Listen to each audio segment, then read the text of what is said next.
Hello friends, मैं हूं आज आपके साथ YouTube channel family care speciality centre में डॉक्टर सुजाता मित्तल। और एक बहुत ही कंट्रोवर्शियल टॉपिक पर फिर से बात करेंगे आज आपसे।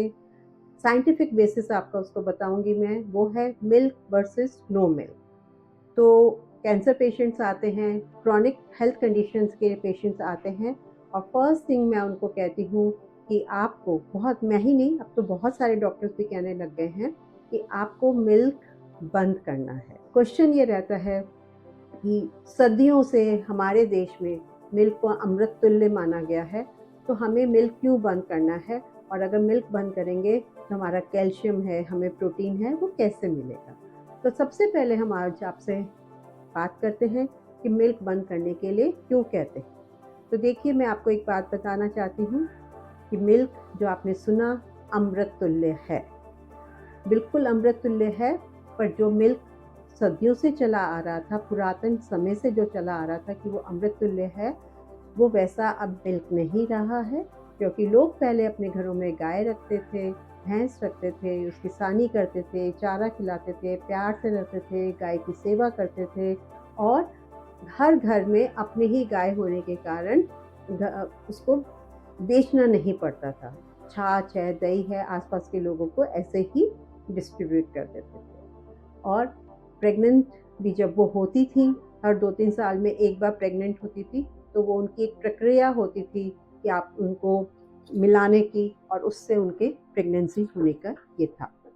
पर अब आप सब जानते हैं कि एक बहुत बड़ी इंडस्ट्री हो गई है, और इस ये हम लोग सब, आप और हम सब दूध खरीदते हैं, और डिमांड एंड सप्लाई का टाइम है।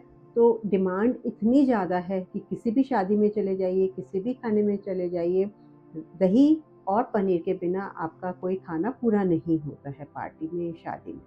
तो जब डिमांड इतनी ज़्यादा है और आपके पास पशुपालन की व्यवस्था इतनी नहीं है, तो डेयरी एक बहुत बड़ी इंडस्ट्री बन गई है, और इसमें पशुओं को हर साल प्रेग्नेंट किया जाता है दवाइयाँ देकर। 2-3 साल में एक बार गाय जो है, उसकी जो इनर इंस्टिंक्ट होती थी, उससे वो प्रेग्नेंट होती थी। और अब हर साल जो हम आईवीएफ में हार्मोन्स यूज़ करते हैं, वो हार्मोन्स देकर उनको प्रेग्नेंट किया जाता है, मतलब एग्स बनाए जाते हैं, और फिर आर्टिफिशियल हार्ट डालकर अंदर उनको आर्टिफिशियल इंसेमिनेशन से प्रेग्नेंट किया जाता है।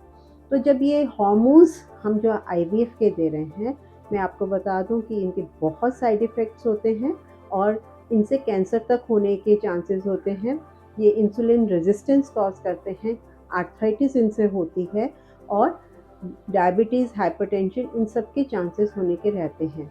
आपने देखा होगा सड़कों पर गाय जिनको घूमती हैं, दिल्ली में तो बहुत घूमती हैं, और सबको आपने देखा होगा कि वो लंगड़ा रही होती हैं। तो ये जो गाय लंगड़ा रही है, तो वो हार्मोन्स की वजह से उनको प्रॉब्लम्स हो रही हैं। सेकंड थिंग जो है वो बहुत इम्पॉर्टेंट है, वो ये है कि मैंने अभी जैसे बताया कि घर में चारा देते थे, सानी करते थे।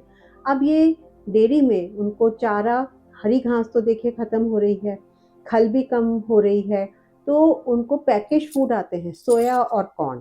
तो ये जो सोया और कॉर्न है, ये गाय पचा नहीं पाती हैं, और इनसे इनके पेट में बहुत गैसेस बनती हैं, और यही गैसेस फिर हमारे दूध में भी आती हैं। तो जब आप गाय को चारा ना देकर पैकेज फूड देंगे, तो उससे हमारे बॉडी में भी प्रॉब्लम्स आती हैं। जैसे मैंने बताया, इन्फ्लेमेशन बढ़ जाता है, डायबिटीज़ के चांसेस रह जाते हैं, आपको कैंसर जैसी बीमारियां लग सकती हैं। तो जो जैसा खाओगे अन्न, वैसा होगा तन और मन। तो ये हम पर ही नहीं, हमारे एनिमल्स पर भी इम्प्लाई होता है। तीसरा, जब आप ये डेयरी है, तो आपने देखा होगा कि एक डेयरी के अंदर 100-100 गायें हैं, तो वहाँ गंदगी बहुत ज़्यादा रहने लग गई है। तो गंदगी ज़्यादा रहने की वजह से उनको एंटीबायोटिक्स दिए जाते हैं। ये एंटीबायोटिक्स भी दूध में हमारे को और हमारे बच्चों को मिल रहे हैं, और उनसे बहुत सारी प्रॉब्लम्स है। एक मोस्ट कॉमन जो आपने सुना है, एंटीबायोटिक रेजिस्टेंस हो जाती है। तो ये 3 मूल कारण हैं। चौथा, जो अगर हम बात करें कि कंपैशन, हमारे देश में हर रिलेशनशिप जो है कंपैशन के ऊपर, प्यार से, तो पहले प्यार से हम लोग गाय की हम रखते थे, उसको माता की तरह पूछते थे। आज भी हमको कहते हैं कि गाय की सेवा करोगे तो मेवा मिलेगा आपको। हमारी करवा चौथ की कहानियों में भी गाय माता की पूजा आती है। पर डेयरी से जो हम दूध लेते हैं वहाँ पर इनके साथ बहुत गंदा व्यवहार होता है, इनको एनिमल्स की तरह ही रखा जाता है, सेवा तो बहुत दूर की भाव है। तो वो जो थॉट्स हैं जब वो गाय परेशान होती है आर्टिफिशियल इंसेमिनेशन से, मशीनें लगाकर दूध निकालने से, एंटीबायोटिक और इंजेक्शन देने से, वो उसकी फीलिंग सारी हमारे दूध में आ गई। तो ये मेन रीज़न है। और फिर लास्टली मैं आपको थोड़ा बताना चाहूँगी कि इसके ऑल्टरनेटिव्स क्या हैं। तो सबसे अच्छा ऑल्टरनेटिव आप गूगल भी करके देखेंगे तो हमारा जो आलमंड्स हैं, मतलब हमारे बादाम जो हैं, उसके अंदर बहुत अच्छा आपको जो है कैल्शियम भी मिलेगा, उसमें प्रोटीन्स भी होता है, ऐसे अखरोट के अंदर भी होता है। हमारा फ्लैक्स सीड्स जो है उनके अंदर अच्छे अमाउंट में कैल्शियम और प्रोटीन होता है। और हमारे जो मिलेट्स हैं उनके अंदर अंकुरित दाल है, चने हैं, ये सारों के अंदर बहुत अच्छे अमाउंट में कैल्शियम और प्रोटीन होता है। तो फर्स्ट थिंग हम जो कैंसर पेशेंट्स और दूसरी बीमारियों के क्रॉनिक हेल्थ कंडीशन जैसे कि आर्थराइटिस है, ऑटोइम्यून डिसऑर्डर्स है, उनमें हम सब ये बंद कर कर प्लांट बेस्ड, मतलब जो चीज़ें दूध है, जैसे मैंने बताया आलमंड मिल्क है, कोकोनट मिल्क है, ये सब हम जो है लेने के लिए कहते हैं। कोकोनट मिल्क तो साउथ में आपको पता ही है, दूध की जगह सारी चीज़ें, उनकी खीर भी कोकोनट में बनती है, पोस्ट डिलीवरी भी वो कोकोनट मिल्क ही पीते हैं। और देखिए केरला में कितने अच्छे लोगों के बाल कितने कोकोनट से अच्छे रहते हैं। तो वही चीज़ हम यहाँ पर आपको करने को कहते हैं। और इन्हीं कारणों से अदरवाइज़ अगर आप खुद की गाय रखते हो, उसकी सानी करते हो, उसके कंपैशन दिखाते हो, उसकी सेवा करते हो, एंटीबायोटिक्स नहीं देते हो, हार्मोन्स के इंजेक्शन नहीं लगाते हो, तो आप गाय का दूध पी सकते हैं क्रॉनिक हेल्थ कंडीशंस के होने के बावजूद।